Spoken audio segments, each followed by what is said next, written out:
pagi Bapak Ibu dan saudara yang diberkati oleh Tuhan. Salam damai sejahtera bagi kita semua.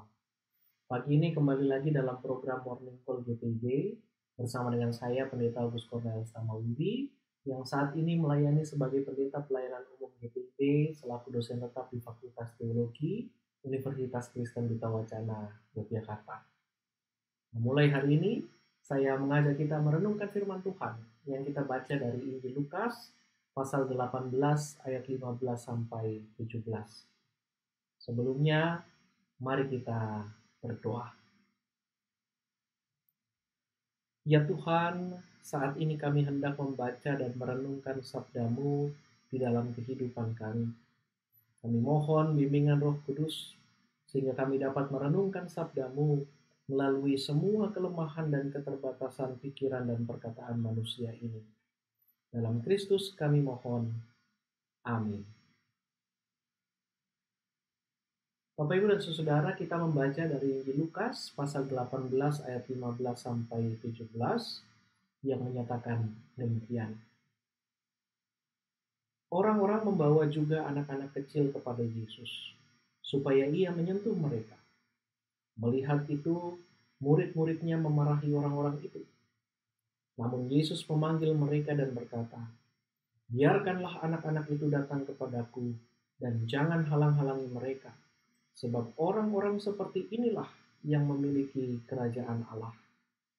Sesungguhnya aku berkata kepadamu, siapa saja yang tidak menyambut kerajaan Allah seperti seorang anak kecil, ia tidak akan masuk ke dalamnya."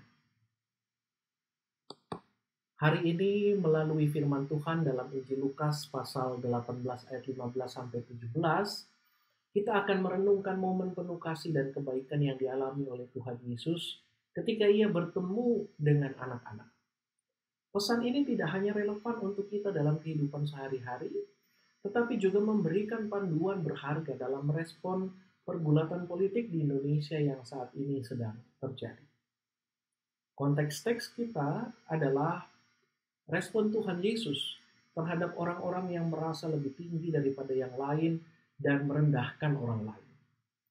Yesus merespon dengan memberikan contoh perilaku dari dua kelompok yang berlawanan, yaitu orang Farisi dan pemungut cukai.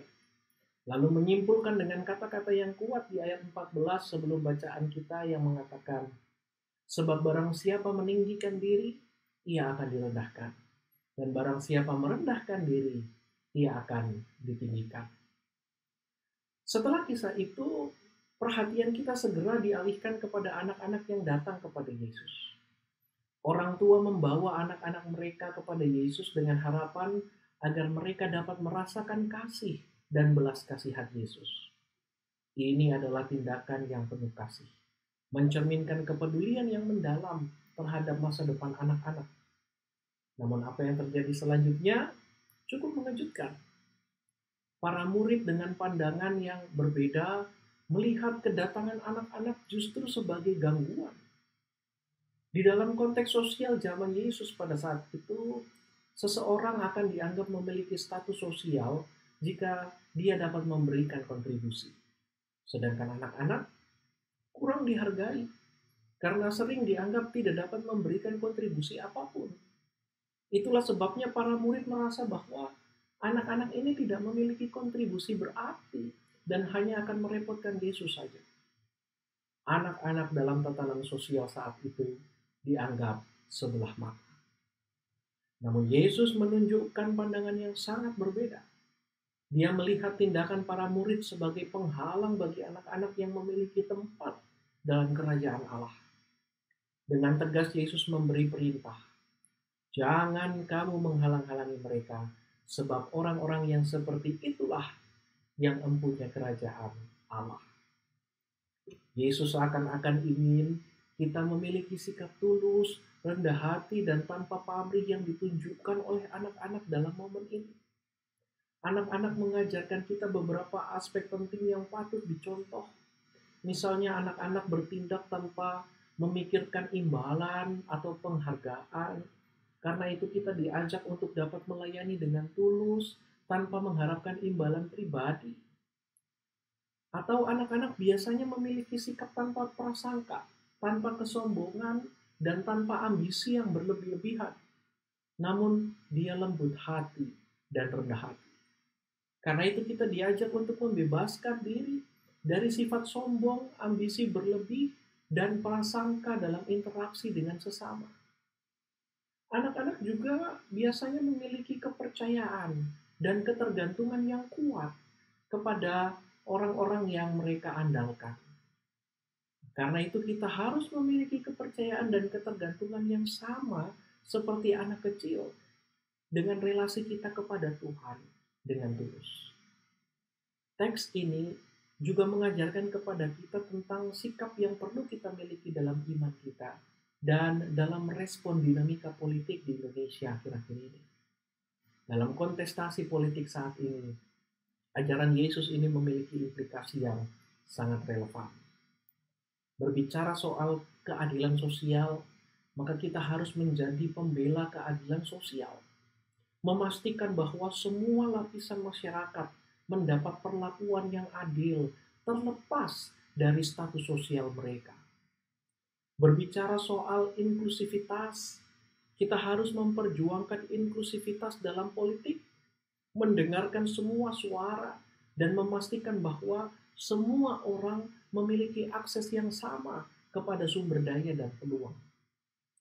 Berbicara soal menghindari kesombongan, sikap rendah hati harus menginspirasi kita untuk menjauhi kesombongan dan pandangan-pandangan merendahkan terhadap sesama, khususnya di dalam dunia politik. Seperti anak-anak, kita harus memiliki ketergantungan yang tulus pada kebenaran dan keadilan di dalam politik. Kasih dan belas kasihan. Kita harus menerima dan menunjukkan kasih dan belas kasihan yang tulus tanpa mengharapkan imbalan-imbalan ataupun kepentingan-kepentingan pribadi maupun kelompok. Mari kita lakukan ajaran Tuhan Yesus ini dalam kehidupan kita sehari-hari, baik dalam konteks iman maupun dalam tindakan politik kita.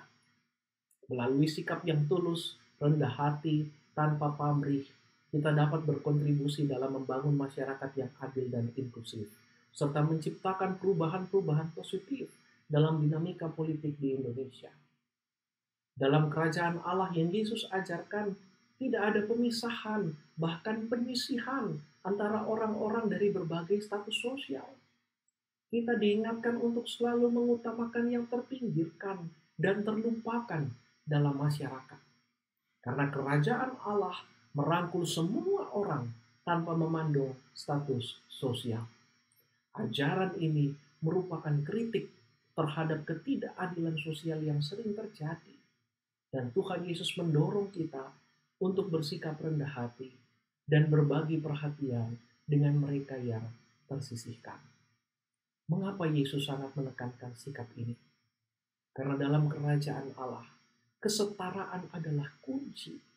Dan sikap tulus tanpa pamrih dan penuh kepercayaan adalah fondasi yang memungkinkan kita mencapainya. Dalam situasi politik yang seringkali kompleks dan penuh dengan tantangan, kita harus menerapkan ajaran ini untuk menciptakan perubahan-perubahan yang positif dan membangun masyarakat yang lebih baik. Mari saudara-saudara, kita terus menggali makna firman Tuhan ini dan menerapkannya dalam kehidupan kita.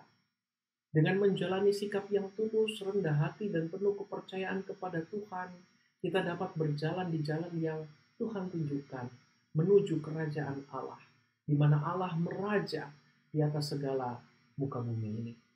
Semoga firman Tuhan ini memberkati dan mengilhami kita semua dalam perjalanan kita, baik dalam kehidupan dan ibadah kita sehari-hari, maupun dalam merespon dinamika politik yang kita hadapi. Dan marilah kita bersama-sama menjadi contoh hidup ajaran Tuhan Yesus dalam dunia ini. Tuhan memberkati kita semua. Amin.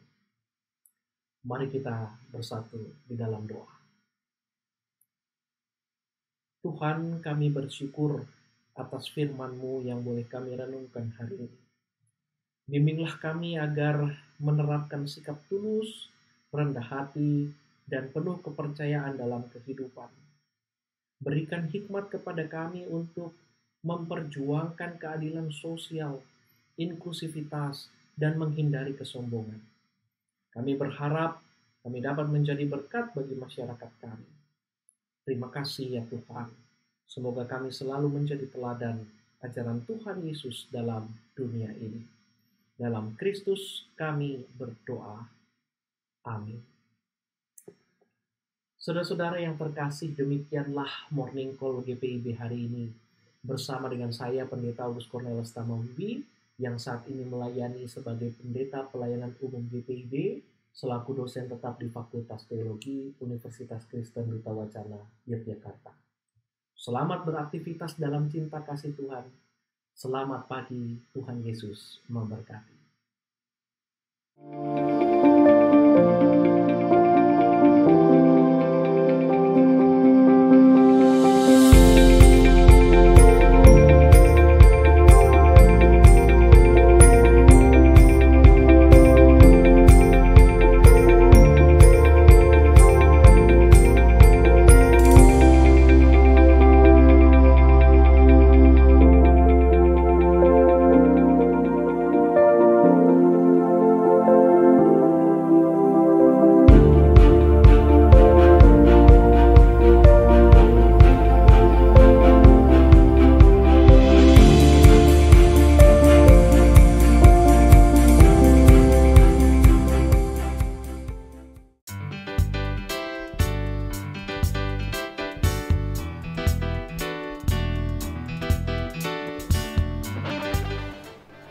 Terima kasih atas dukungan BNI.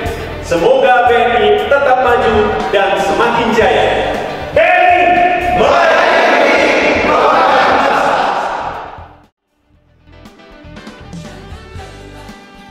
Bekerja di ladangnya Tuhan, Roh Kudus yang beri kekuatan, yang mengajar dan menopang, tiada lelah.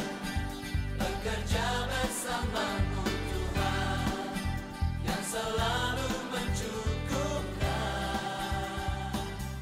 akan segalanya.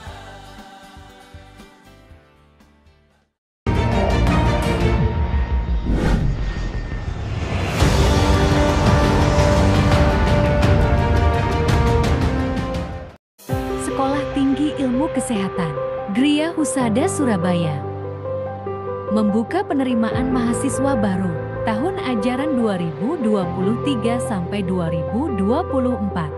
Sekolah Tinggi Ilmu Kesehatan Gria Husada terakreditasi BAN PTB dengan menawarkan 2 program studi, yaitu pertama, D3 Kebidanan, kedua, Administrasi Rumah Sakit. Ada juga fasilitas yang memadai seperti asrama putri, perpustakaan, gazebo dan hotspot area, dan masih banyak lagi. Pendaftaran gelombang pertama dibuka pada Desember 2022 sampai Februari 2023. Gelombang kedua dibuka pada Maret 2023 sampai Mei 2023. Gelombang ketiga dibuka pada Juni 2023 sampai September 2023. Untuk informasi lebih lanjut dapat menghubungi nomor di bawah ini.